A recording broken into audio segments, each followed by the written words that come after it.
Merci d'être avec nous sur la chaîne Techno 01net et on continue, on poursuit notre saga des best-of et des meilleurs. Aujourd'hui, les meilleures télés. Comment choisir sa télé en cette fin d'année 2013? Quels sont les tops des tops? On voit ça tout de suite. Avec la meilleure télé, le plus beau design, le meilleur rapport qualité-prix, un dossier préparé par la chaîne Techno 01net et le 01 Lab.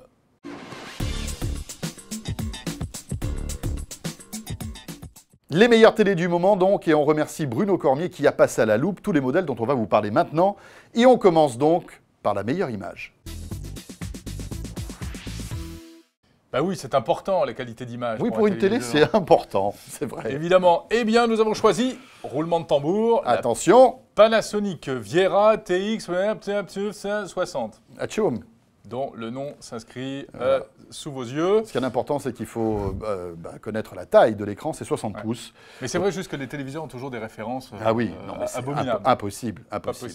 60 pouces donc, ça représente 153 cm de diagonale d'image. Autant vous dire que là, on est complètement absorbé par l'image. C'est du plasma, parce que, ben oui, le plasma, aujourd'hui encore, c'est ce qui nous permet d'obtenir la meilleure image télé. Alors après, c'est subjectif, hein, mais c'est vrai que pour le 01 Lab, c'est cette télé qui a la meilleure image. À noter que le plasma est un peu, on va dire, en perte de vitesse. Oui, c'est vrai, il va disparaître. Et même Panasonic a décidé d'arrêter la fabrication des plasmas dans quelques semaines.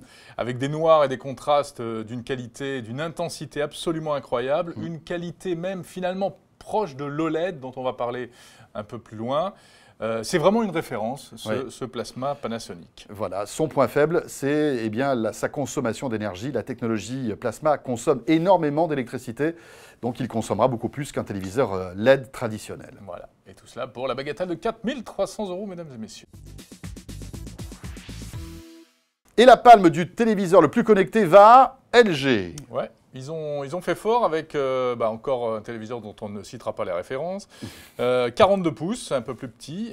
Et c'est un vrai petit ordinateur de salon, ce téléviseur. Alors jugez plutôt, un processeur double cœur, une webcam, Skype fourni d'office. Il n'est pas sous Windows 8, rassure-moi. Non, quand même pas exagérer. D'accord. Vous pouvez y brancher un clavier USB, un disque dur externe, etc. Il a vraiment tout ce qu'il faut. Hein. Voilà, il a une télécommande gyroscopique, mais ça c'est un peu une habitude chez LG sur les téléviseurs haut de gamme. Vous, comme la Wii. Voilà, télécommandez avec une petite Wiimote. C'est bien pratique pour se balader dans les menus. Il est NFC, il a la technologie sans fil WiDi, il est DLNA.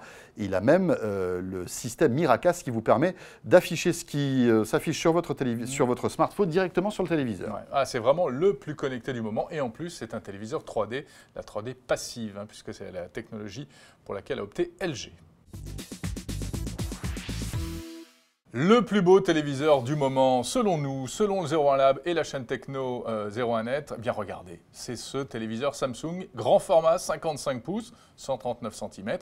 C'est un téléviseur plasma 3D actif, qui est fourni d'ailleurs avec 2 paires de lunettes. Ils sont généreux chez Samsung. Voilà, et vous le voyez, il a un superbe design avec ce pied arrondi en aluminium, vraiment joli. Voilà, donc deuxième téléviseur de notre sélection qui donc bénéficie de la technologie plasma avec une très très belle qualité d'image. Il est très connecté, donc vous allez pouvoir télécharger des applis, etc., avoir accès à des services de VOD. Et puis le contrôle gestuel et vocal, on l'avait vu ça au CES de Las Vegas, c'est-à-dire que vous pouvez parler à votre télévision et faire certains gestes pour piloter votre télé.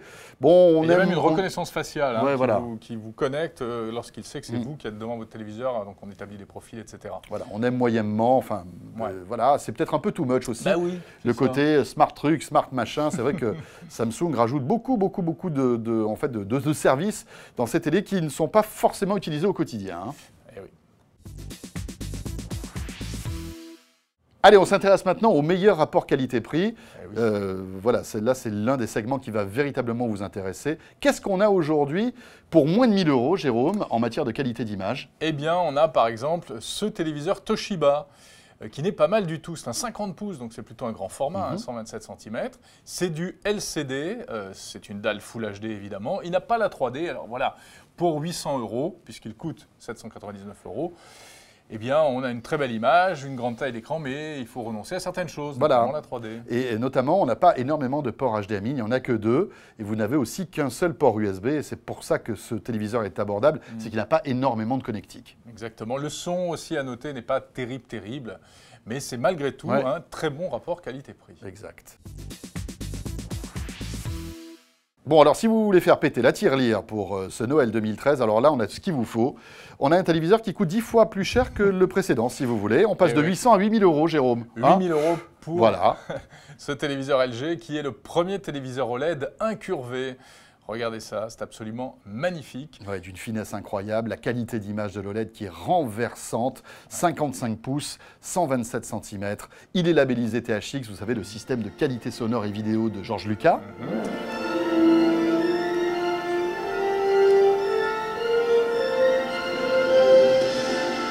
Il est compatible 3D, bon évidemment pour ce prix-là, c'est la moindre des choses. Donc les points forts, la qualité d'image, le design également. On peut peut-être s'interroger sur l'intérêt de cet écran courbe, en dehors du fait que c'est joli, est-ce que ça apporte vraiment quelque chose pour le confort d'image? On n'est pas convaincu. Et puis l'audio, en revanche, rien à dire, système audio puissant, excellent. Voilà, bravo LG qui est l'un des tout premiers constructeurs à sortir donc un écran OLED, Samsung devrait suivre. Voilà pour cette sélection de Noël de la chaîne Techno 01net et du 01 Lab, on le répète, avec la collaboration très active de Bruno Cormier qu'on remercie. À vous de faire votre choix. Voilà, et puis surtout de très très bonnes fêtes de fin d'année. À très vite sur la chaîne Techno 01net. Salut à tous.